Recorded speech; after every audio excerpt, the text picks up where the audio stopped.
Bismillahirrahmanirrahim. Assalamu alaikum, children. Today we have another interesting story to read, that is Maryam's letter. The story that we are going to read now is full of strong emotions. It is a very touching story that really touches you deep down your heart. This is a story about a man who was once a hunter. Now he's old. He's spending a retired life.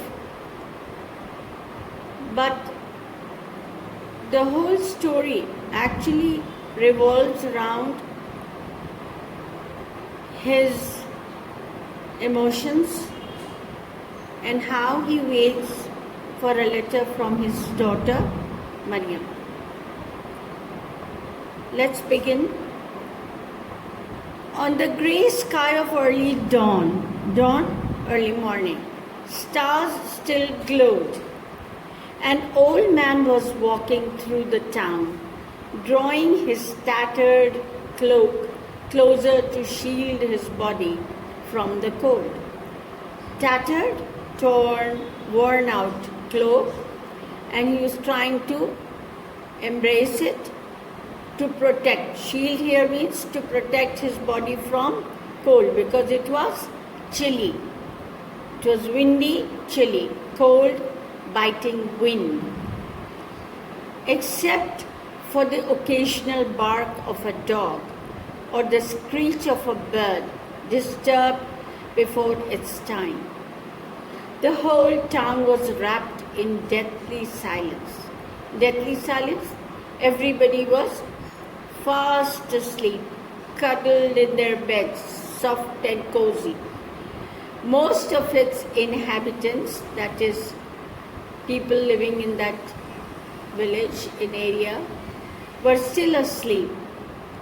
The old man shivered, but plodded on, kept on moving on, did not stop, on till he came out of the town gate onto a straight road.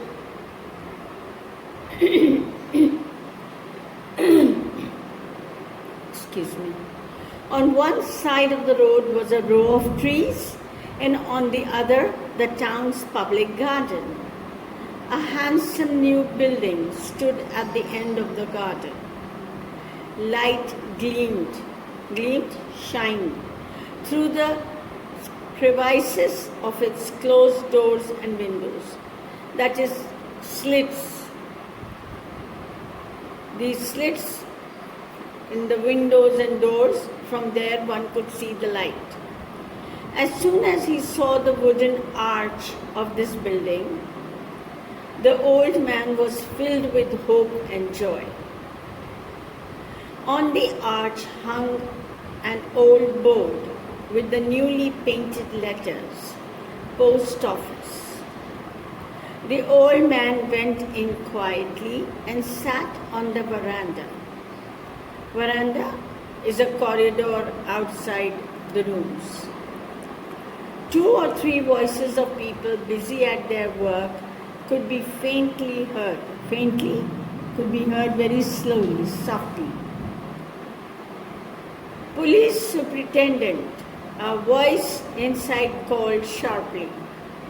The old man started at the sound. That means he was a bit startled, but composed himself quickly to wait. Name after name rang out from within. From within?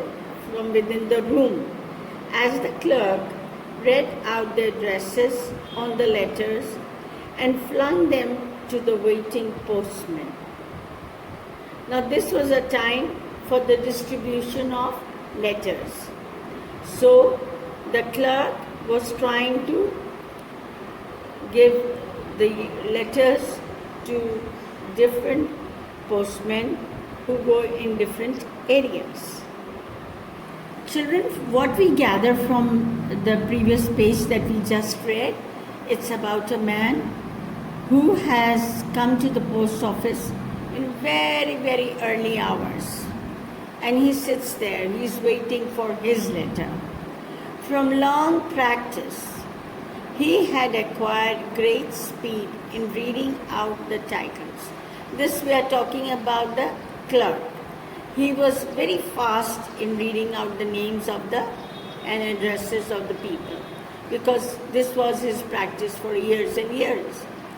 Commissioner, superintendent, librarian, and in throwing the letters, he was very fast at it because this was his regular practice.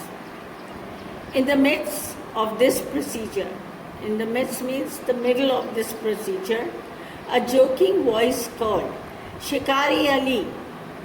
The old man got up, raised his eyes towards heaven in gratitude, and stepped forward. Now, somebody called out Shikari Ali. So the old man knew it was his name being called, so he just gets up and he looks up towards heaven out of gratefulness, thinking that he has after all received a letter. "Akbar Bhai, you called out Ali's name, didn't you? Here I am. I have come for my letter." "Who's that?" asked the new postmaster. "Old Shikari Ali, sir. He waits here every day for letters that never come," the clerk told him. The old man went back slowly to the bench on which he had been accustomed to sit. Accustomed? Used to. He used to always sit on that bench waiting for the letter. These 5 long years he has been sitting on that bench waiting for his letter.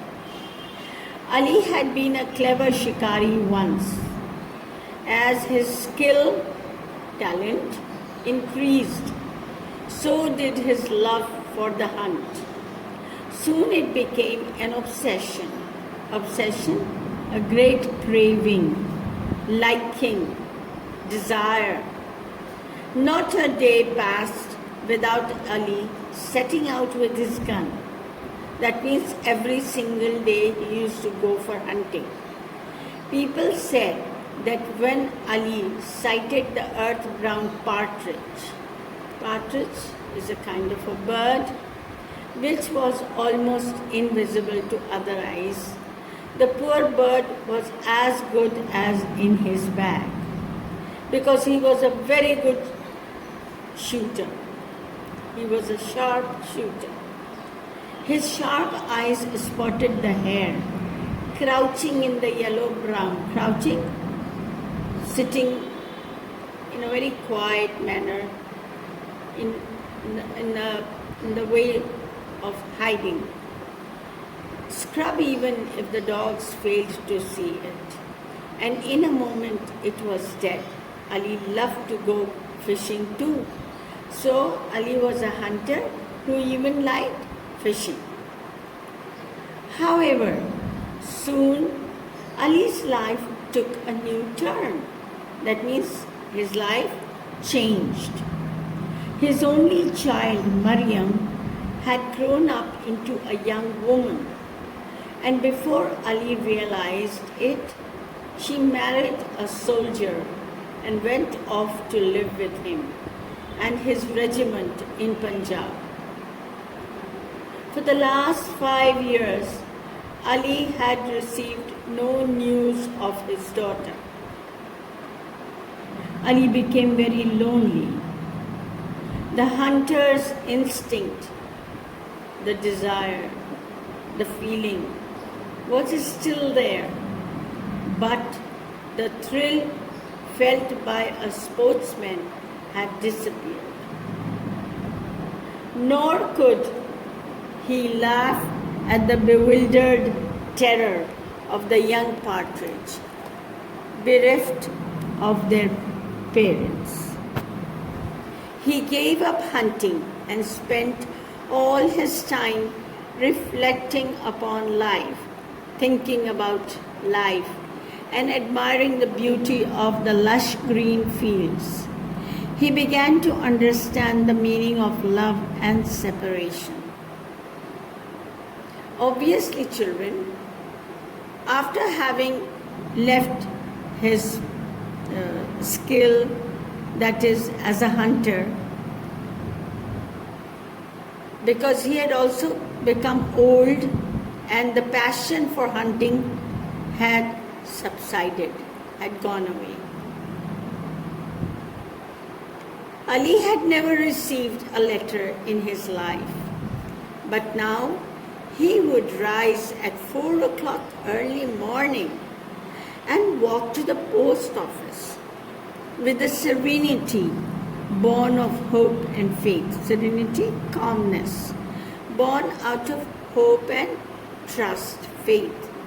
He waited for a letter from Mariam, his daughter, his only daughter. The post office, one of the most impersonal buildings in the world, became a place of pilgrimage for him.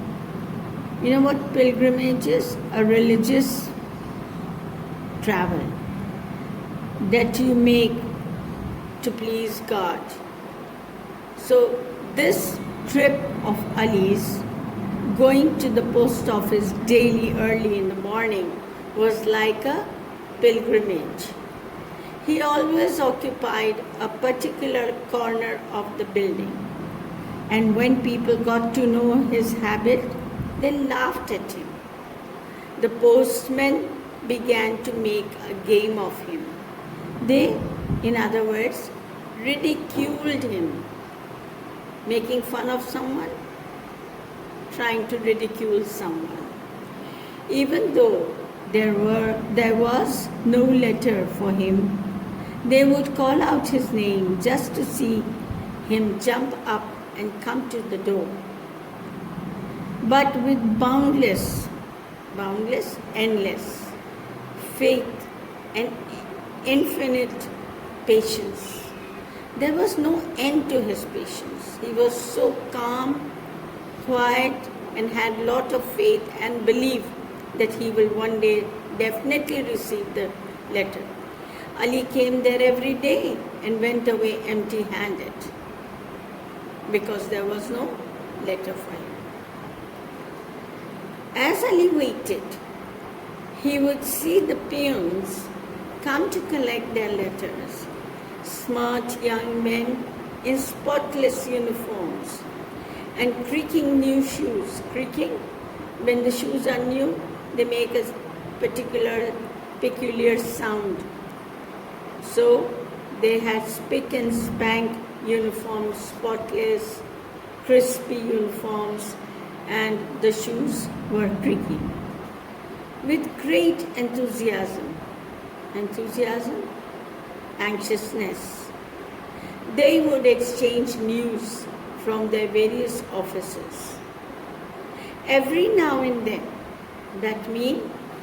this means again and again, very frequently, every now and then, the door would be thrown open and the postmaster, a man with a face as sad and inexpressive as a pumpkin, would be seen sitting on his chair inside. Inexpressive, that did not show any expression on the face. One day, Ali was there as usual, but he did not move from his seat when the door was opened. Police commissioner, the clerk, called out, and a young fellow stepped forward briskly from the letters, briskly, swiftly. Superintendent, another peon came up to the clerk, and he, like a parrot, repeated the customary 1,000 names. At last they had all gone. Ali too got up, saluting the post office as if it housed some precious relic. He walked away slowly, a pitiable figure, a century behind his time. Now, children, The whole day he sits there waiting for the letter, but unfortunately there's no letter for him. So by day end, he just gets up and salutes, looking at the board of the post office and regarding it as some place very, very special where important religious things are kept. He would look at that and quietly leave for home. That fellow asked the postmaster, "Is he mad?" "Oh yes," answered the clerk. "He has been coming here every day for the last 5 years. But he doesn't get any letters. Who does he think will have the time to write a letter every day?" "He's a bit mad, sir. In the old days, he committed many sins and is paying for it now," a postman added. Now, what are they pointing and hinting at? That this man is mad and he is being punished for the sin, the evil that he has done. Because he was a hunter, they all think that he committed some evil. "Madmen are strange people," the postmaster remarked. Remarked means stated, mentioned. "Yes, I saw a madman once who did nothing but make little heaps of dust. Another one went every day to the river bed in order to pour water on a certain stone." "Oh, that's nothing," chimed in another. Chime means speak in a shrill voice. "I knew a madman who recited poetry all day." Now, children, actually all these postmen in the post office were trying to make fun of Ali. And they started considering him as a madman. They all started to discuss few mad people they had seen before. Everyone in the post office began to talk of lunacy. Lunacy means madness. After a while, the postmaster said in a quiet voice, "To them perhaps we appear mad." What does he mean by this? To the mad people, we may appear mad. Actually, in actuality, they are mad. But to them, we are mad. For several days after that, Ali did not come to the post office. Everyone wondered why, but no one cared enough to find out the reason. Now, a couple of days went by after this incident, and he did not appear in the post office. Everybody was thinking why he's not there, but nobody bothered to go and find out about his welfare or actually what has happened to him. Then, one morning, he was there as usual. His face looked tired. It was a struggle for him to breathe. That day he could not control himself. "Master Sahab," he begged the postmaster, "do you have a letter from my Mariam?" "What a nuisance you are, bhai," the postmaster exclaimed impatiently. A bit irritatingly, he says, "What a nuisance you are." "My name is Ali," Ali responded absent-mindedly. I know. Do you think we have got your Mariam's name registered?" "Then please note it down, Sahab. It will be useful if a letter comes when I am not here." How would poor Ali, who had spent 3/4 of his life hunting, know that Maryam's name was not worth anything to anyone but her father? Now here he is trying to say that insists on the postmaster to jot down his name and Maryam's name, because he thinks when the letter ultimately, if at all it comes, how are they going to deliver it? How would poor Ali, who had spent 3/4 of his life hunting, know that Maryam's name was not worth anything? Only it was his father who cared for that name. The postmaster lost his temper. That means he became angry. Have you no sense? He cried. Start here. Go away. Do you think we are going to eat your letter when it comes? Ali walked out very slowly, turning after every few steps to gaze at the post office, his eyes filled with tears of helplessness. Suddenly, Ali heard someone coming up behind him. He turned around.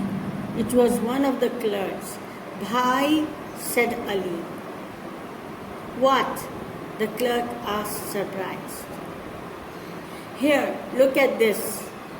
Ali produced an old tin box and emptied 5 gold coins into the surprised clerk's hands.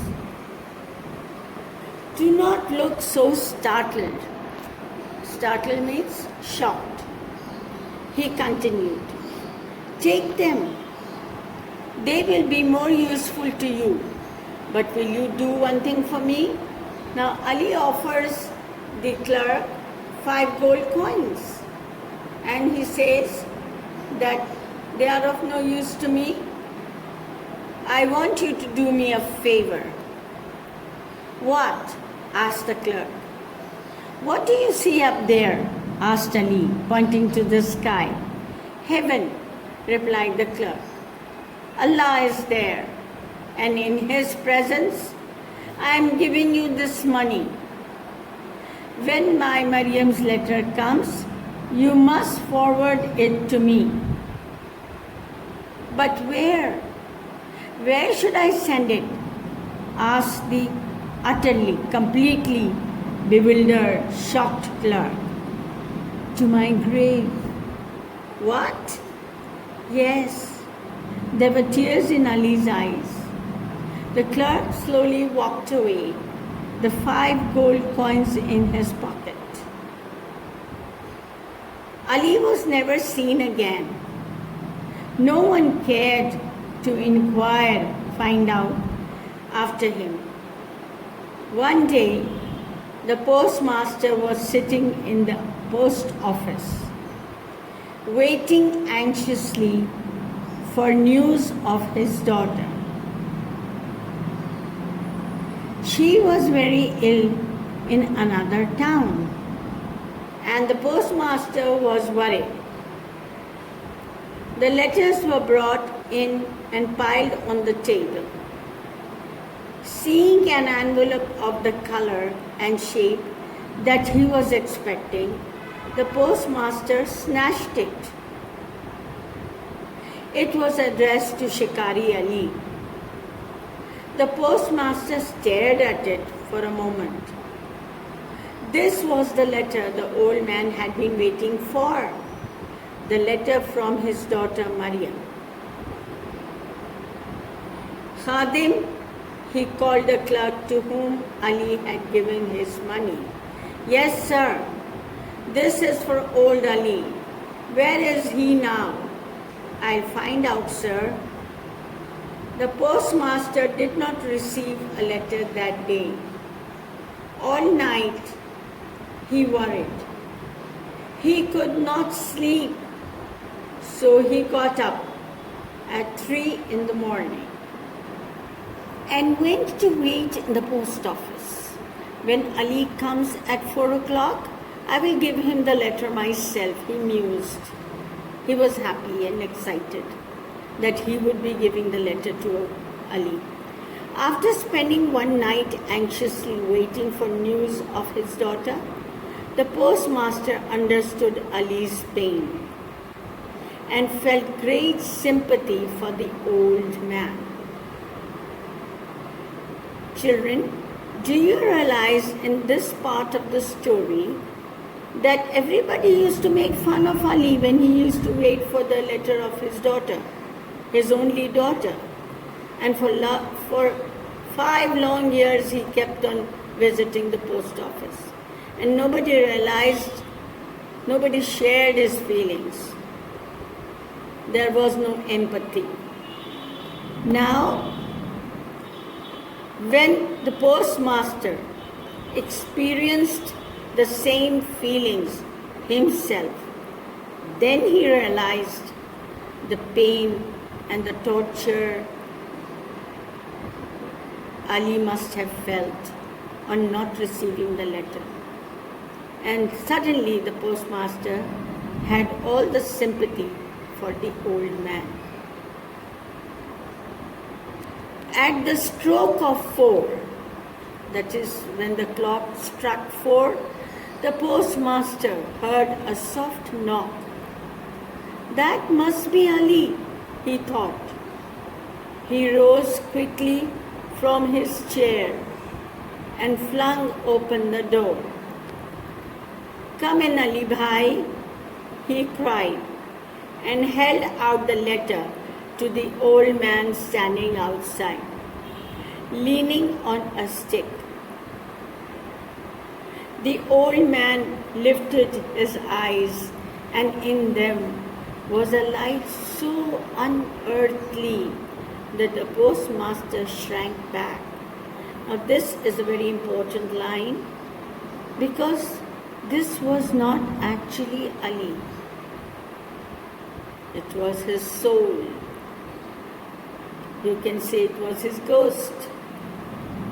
Nothing real about as that of a human being could be seen. The postmaster got a bit shaken and he shrank back. Hearing the postmaster's words, Khadim came out. Who was that, sir? He asked. The postmaster did not answer. He just stood there, staring at the door from which Ali had disappeared. At last he turned to Khadim. I was speaking to Ali, he said. But Shikari Ali is dead, sir. What? When? Are you sure? Yes, sir, I'm sure, said a postman who had just arrived. Ali died 3 months ago. Mariam's letter was still lying near the door. The daily routine began. The clerk read out the addresses: police commissioner, superintendent, librarian, and deftly threw the letters to the waiting peons. Right, children, you all must have enjoyed the story. Lovely, full of emotions. Actually, we need to understand 2 words. One is empathy, the other is sympathy. Empathy is sharing the feelings of people, is empathy. Sympathy is when you are trying to feel sorry for someone. That is sympathy. You try to sympathize with people. What is important in our life is empathy. We must learn how to empathize with other human beings, sharing our strong feelings with the others, or sharing the problems and mental tortures of the others.